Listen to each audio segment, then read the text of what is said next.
India 8 major religions, approximately 3000 caste and 25,000 sub caste ఉన్న దేశం. ఇక్కడ ఎవరు తక్కువ కాదు, ఎవరు ఎక్కువ కాదు, ఎవరు గొప్ప వాళ్ళదే. అందుకే ఈ కమ్యూనిటీ సిరీస్ ద్వారా ఒక కమ్యూనిటీకి ఉన్న గొప్పతనాన్ని మీకు తెలియజేయడానికి మళ్ళీ నేను మీ ముందుకు వచ్చేసాను.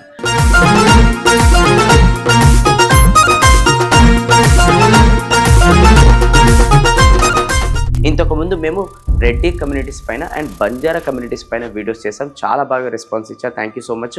ఒకవేళ మీరు చూడలేకపోతున్నట్టయితే కింద డిస్క్రిప్షన్లో లింక్ పెడతాం, ఒకసారి మీరు చూసేసండి. Now let's get to know today Yadavs గురించి మనం తెలుసుకుందాం.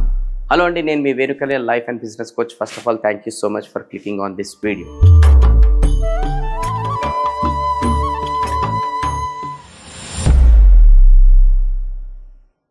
మన కలియుగ దేవుడు కృష్ణుడు పెరిగిన కులం యాదవ కులం. బలానికి బుద్ధికి మారుపేరైన బలరాముడు కూడా యాదవ కులం.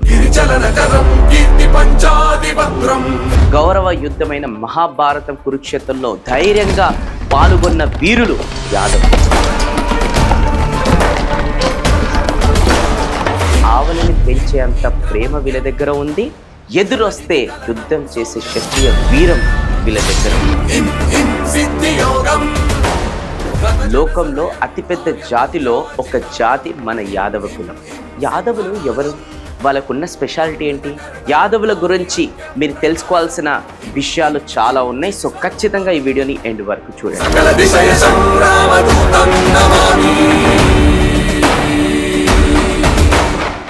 యాదవ కులం మన ఇండియాలో మాత్రమే కాదు, నేపాల్, పాకిస్తాన్, బంగ్లాదేశ్, రష్యా లాంటి దేశాల్లో కూడా కనిపించే ఒక ప్రత్యేకమైన కులం. యాదవుల గురించి చెప్పాలంటే మనం పాస్ట్లో చిన్న టైం ట్రావెల్ అనేది చేద్దాం. మనందరికీ చంద్రుడు ఎవరో తెలుసు. ఇప్పుడు ఆయన గురించి ఎందుకు అంటారా, అక్కడే కదా మరి మన స్టార్టింగ్ పాయింట్ మొదలైంది. ఒకప్పుడు చంద్రవంశంలో పుట్టిన రాజు పేరు యయాతి. ఆయనకి మొత్తము 5 కొడుకులు ఉన్నారనమాట. వారిలో మొదటి కొడుకు యాదు. ఒకరోజు అయాతికి శుక్రాచార్యుడు ఇచ్చిన శాపం వలన ఆయన వెంటనే ముసలివాడనేది అయిపోయాడనమాట. ఇది తట్టుకోలేని యయాతి శాపం నుంచి విముక్తి కోరాడు. అప్పుడు శుక్రాచార్యుడు ఈ శాపం నుంచి విముక్తి నువ్వు పొందాలనంటే నీ శాపం ఇంకా వేరే వాళ్ళు ఎవరన్నా పొందాలని చెప్పేసి చెప్పిండు అనమాట. మరి అయాత్కి ఉన్న 5 కొడుకులు ఎవరైతే ఉన్నారో వాళ్ళల్లో ఎవరన్నా ఈ శాపం తీసుకుంటారేమని ఆశగా వెళ్ళి వాళ్ళందరినీ అడిగాడనమాట. కానీ ఆయన పెద్ద పుత్రుడు ఎవరైతే ఉన్నారు కదా, యాదుతో పాటు ఇంకా 3 శాపం తీసుకోవడానికి వాళ్ళు ఒప్పుకోలేరు. ఈ సంఘటన వల్ల అయాత్కి యాదు మీద చాలా కోపం అనేది వచ్చింది. తనకి రాజు పదవు ఇవ్వనని అందరికీ చెప్పేశాడు. ఈ సంఘటన మీలో చాలా మందికి అయాత్ చేసింది తప్పు అని అనిపించవచ్చు. కానీ దీనివల్లే యాదు ఆయన సొంతంగానే రాజ్యం అనేది ప్రారంభించాడు. ఎస్, అక్కడ మొదలయ్యింది మన యాదవ కులం. ఇంత గొప్ప కులమైన యాదవ కులాన్ని మనకిచ్చినందుకు ఆ యాదు రాజుకి మనము గ్రాటిట్యూడ్ అనేది తెలియాలి. యాదవులు అంటే మీరు అనుకుంటున్నట్టు ఆవులు గొర్రెలని మాత్రమే పెంచే కులం కాదు. యోగాకి ఫేమస్ అయిన బాబా రామ్దేవ్ గారు, స్పిరిచువల్ గురు శ్రీ అరబిందో గారు, ధైర్యం అంటేనే మనకందరికీ గుర్తొచ్చే the great Maratha king Chhatrapati Shivaji గారు, వీళ్ళందరినీ మనకి ఇచ్చిన గొప్ప కులం యాదవ కులం. ఇంకా కరెంట్లో మన రవీంద్ర జడేజా, లాలూ ప్రసాద్ యాదవ్, నీరా యాదవ్, యోగేంద్ర యాదవ్ లాంటి ఇంటెలెక్చువల్స్ పుట్టిన కులం కూడా యాదవ కులమే. యాదవులు శాంతి, నిజాయితీ, పట్టుదలకి మారుపేరు. ఇంకా మన తెలంగాణ యాదవుల గురించి చెప్పాలనంటే ఎన్నో విషయాలు ఉన్నాయి. ఆంధ్రప్రదేశ్ మరియు తెలంగాణ రాష్ట్రంలో ఉన్న వాళ్ళు గొల్లోళ్ళు. గొల్ల ప్రజలు ముఖ్యంగా గొర్రెలు, బర్రెలను పెంపకం ద్వారా జీవిస్తారు. గొల్ల వాళ్ళు మన తెలుగు భాషని మాట్లాడతారు. వీళ్ళు ఆంధ్రప్రదేశ్, తెలంగాణ రాష్ట్రంలో మాత్రమే కాకుండా ఇంకా కర్ణాటక మరియు తమిళనాడులో కూడా కనపడతారు. కర్ణాటకలో గొల్లోళ్ళని కురువా అని పిలుస్తారు. వీళ్ళు కురుమా కమ్యూనిటీస్ కింద కూడా వస్తారు. ఇంకా వీళ్ళు ఫార్మింగ్ మీద డిపెండ్ అయ్యి కూడా ఉంటారు. తెలంగాణలో గొల్లోళ్ళు సదార్, పెద్దగట్టు, గొల్లగట్టు జాతర అయిన పండుగలను అనేది చేసుకుంటారు. సదార్ పండుగ దున్నపోతుల పండుగ అని కూడా చెప్తారనమాట. ఈ పండుగ దీపావళి పండుగతో పాటు జరుపుకుంటారు. ఈ పండుగ కోసం పెద్ద పెద్ద సెలబ్రిటీస్ కూడా వచ్చి పాల్గొంటారనమాట. ఇంకా పెద్దగట్టు గొలగట్టు జాతర తెలంగాణలో ట్రైబల్ కమ్యూనిటీ జరుపుకునే సెకండ్ లార్జెస్ట్ ఫెస్టివల్. ఈ పండుగలో తెలంగాణ యాదవులు మాత్రమే కాదు, ఆంధ్ర, ఛత్తీస్గఢ్, మధ్యప్రదేశ్, మహారాష్ట్ర, ఒడిస్సా, కర్ణాటక మరియు తమిళనాడు ప్రదేశం నుంచి కూడా అన్ని కులాల వాళ్ళు వచ్చి పాల్గొంటారనమాట. మన గొల్లోలు ముఖ్యంగా పూజించే దేవుళ్ళు కొమరవల్లి మల్లన్న, శ్రీశైలం మల్లన్న, ఇంకా ఎనగోలు మల్లన్న. తెలంగాణలో గొల్లె కురుములు ట్రెడిషనల్గా గొంగడిని నేసేవాళ్ళు. గొంగడిని నెయ్యడం వాళ్ళకు ఒక జీవన ఆధారం మాత్రమే కాదు, అది వాళ్ళ సాంప్రదాయాన్ని తెలిపే ఒక సింబల్గా చూస్తారు. ఎర్ర అలా లేదా మేకల, పూజ లేదా పుని, గంగెద్దుల, కర్ణ, పాకంటి, రచ్చ, పెద్దట్టి వాళ్ళు కూడా గొల్లోల కిందికే వస్తారు.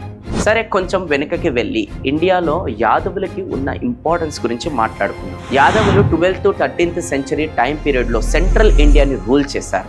Yadava dynasty capital Devagiri. ఇప్పుడు ఆ ప్లేస్ని దౌలతాబాద్ అని పిలుస్తున్నారు. వారు ప్రస్తుత మహారాష్ట్ర, నార్త్ కర్ణాటక అండ్ మధ్యప్రదేశ్లోని కొన్ని ప్లేసెస్తో పాటు తుంగభద్ర నుండి నర్మదా నదుల వరకు స్ప్రెడ్ అయి ఉన్న రాజ్యాన్ని పాలించారు. అంతేకాకుండా ప్రాచీన కాలం నుండి మరాఠీ భాష శాస్త్రాన్ని అఫీషియల్ లాంగ్వేజ్గా ఉపయోగించిన ఫస్ట్ ఎవర్ రాజ్యవంశం యాదవ కులమే. ప్రస్తుత యాదవ వంశంలో చాలా వంశాలు ఉన్నాయి.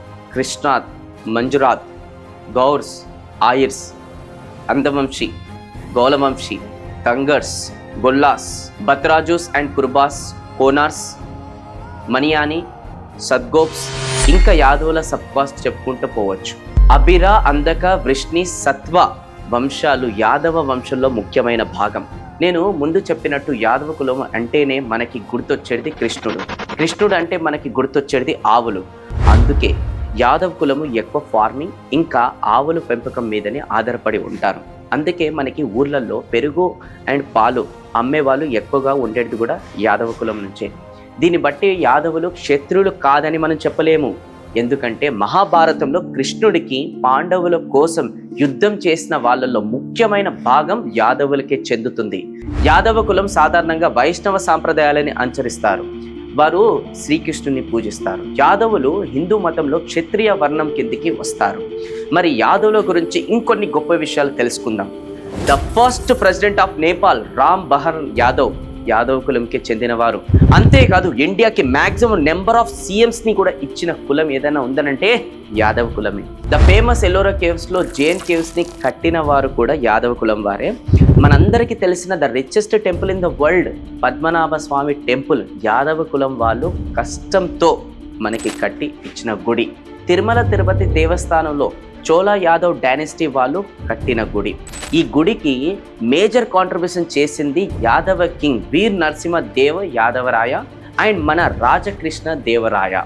ఎందుకండి, మనందరికీ తెలిసిన famous tourist spot in the Hyderabad ఏంది, గోల్కొండ ఫోర్ట్ని కట్టింది కూడా యాదవ డైనాసిటీ వారే. ఇంకా ఆంధ్రప్రదేశ్ అనే పేరు అందక యాదవ్ అనే పేరు నుండి వచ్చింది. ఎందుకంటే అప్పట్లో ఆ ప్రాంతంలో వారి జనాభా అధికంగా ఉంది కాబట్టి. ఆంధ్రప్రదేశ్ మ్యూజియంలో కూడా యాదవ రాజుల కాలంకి చెందిన బంగారు కాయిన్స్ ప్రిజర్వ్ చేసి పెట్టారు. ఇది చాలా దాండి మన యాదవుల కులం ఎంత స్వచ్ఛమైన కులం అని తెలియజేయడానికి. మీరు ఇప్పటివరకు ఈ వీడియో చూసారు కాబట్టి దీన్ని బట్టి నేను అనుకుంటుంది ఏంటంటే యాదవుల పట్ల మీకు ఇంకా మర్యాద అనేది ఎక్కువ పెరిగిందని నేను అనుకుంటున్నాను వాళ్ళ కష్టంని చూసి. దీన్ని ఇక్కడితోని ఆపకుండా, వీళ్ళ కష్టంని ఇక్కడితోని ఆపకుండా మీకు తెలిసిన ప్రతి ఒక్కరికి కూడా వీళ్ళ వీడియో అనేది షేర్ చేసి వీళ్ళ గొప్పతనం అనేది ఇంకా చాలా మందికి తెలియజేసేటట్టు మనం అందరం కూడా కలిసి చేద్దాము. అండ్ ఈ వీడియోలో ఏమన్నా నేను మిస్టేక్ చేసినట్టయితే నన్ను క్షమించాలని కోరుకుంటున్నాను యాదవ కులం అందరికీ కూడా. అండ్ రెండోది, నేను ఈ వీడియోలో ఇంకా చాలా పాయింట్స్ కవర్ చేయాలని కూడా నాకు తెలుసు, కానీ నేను ఇక్కడ వరకు రీసెర్చ్ చేసి ఇక్కడ వరకు మా టీము ఈ పాయింట్స్ కవర్ చేసాం. ఇంకా మీకు తెలిసిన ఏవైతే పాయింట్స్ ఉంటాయో యాదవ కులం కమ్యూనిటీ మెంబర్స్ ఎవరైతే చూస్తున్నారో మీకు తెలిసిన ఏవైతే పాయింట్స్ ఉంటాయో ఇంకా యాదవుల గురించి ఇంకా గొప్పతనంకి సంబంధించింది దయచేసి కింద కమెంట్ బాక్స్లో అనేది ఆ పాయింట్స్ అనేది రాస్తే మేము మా టీం అనేది మొత్తం కూడా ఆ పాయింట్స్ అనేది కలెక్ట్ చేసి మళ్ళీ part 2 వీడియోతోని మేము ముందరకు వస్తామన్నమాట. ఈ వీడియోని మీరందరికీ షేర్ చేస్తున్నందుకు అడ్వాన్స్గా మీకు థ్యాంక్ యూ సో మచ్. నేను మీ పేరు Kalyan. Thank you so much. జై